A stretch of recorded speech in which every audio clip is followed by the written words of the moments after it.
सरकारी कामों में लेट लतीफी होना तो आम बात है।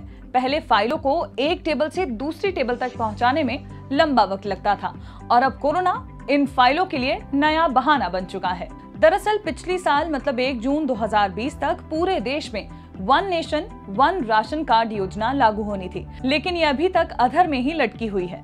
क्यों? कोरोना की वजह से। ये हम और आप जानते हैं कि कोरोना काल में हर तबके के लोगों की जेब पर भारी असर पड़ा। ऐसे में उस दौरान अगर ये योजना लागू होती तो कम से कम प्रवासी मजदूरों को मदद मिलती और उन्हें पलायन करने पर मजबूर ना होना पड़ता। हाल ही में सुप्रीम कोर्ट ने थोड़ी सख्ती दिखाई है और सभी राज्यों और केंद्र शासित प्रदेशों में 31 जुलाई तक one nation one ration card योजना को लागू करने का निर्देश दिया है। अभी तक नियम ये है कि राशन कार्ड धारक केवल अपने ही क्षेत्र में राशन की दुकान पर जाकर राशन ले सकते हैं।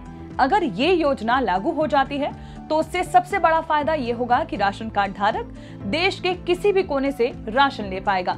मतलब आपका राशन कार्ड भले ही भोपाल का बना हो, लेकिन आप वर्तमान में अगर दिल्ली, लखनऊ, रायपुर, जयपुर जैसे कहीं भी किसी भी शहर में रह रहे हो तो आप वहां से भी अपना राशन ले सकते हैं। इसके लिए आपको नया राशन कार्ड बनवाने की भी जरूरत नहीं होगी। इस योजना के लागू हो जाने के बाद और भी बहुत से बदलाव होंगे, जैसे राशन लेने और देने के लिए रजिस्टर पर लिखा पढ़ी खत्म हो जाएगी। राशन कार्ड नंबर और आधार कार्ड से राशन मिल जाएगा। हर राशन की दुकान पर एक बायोमेट्रिक स्कैनर होगा जिसमें आपके फिंगरप्रिंट्स लिए जाएंगे।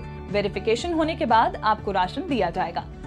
एक और बात उदाहरण के साथ समझाती हूँ। मान लेते हैं कि आपके घर में 4 सदस्य हैं और आपको हर महीने प्रति व्यक्ति 5 किलो के हिसाब से 20 किलो राशन मिलता है। इस दौरान परिवार का कोई एक सदस्य काम के सिलसिले में किसी दूसरे शहर चला जाता है तो वो सदस्य उस शहर में अपने हिस्से का 5 किलो राशन ले सकता है, जबकि उसके परिवार को बाकी का 15 किलो राशन उसके शहर में मिल सकेगा। पर क्या आपको लगता है कि ये योजना 31 जुलाई तक लागू हो पाएगी? क्योंकि अभी से ही इसको लागू करने में कुछ अड़चनें आ रही हैं। मसलन हर राशन की दुकान पर बायोमेट्रिक स्कैनर मशीनें लगानी होंगी। हर राशन कार्ड को आधार कार्ड से लिंक करना होगा। इन मशीनों को इंटरनेट के जरिए सेंट्रल पोर्टल से कनेक्ट रखना होगा।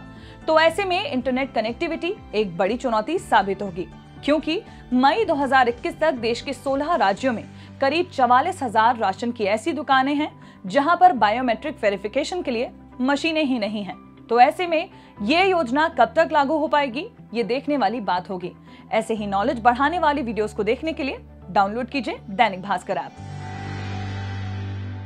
शेयर और डाउनलोड करें दैनिक भास्कर ऐप।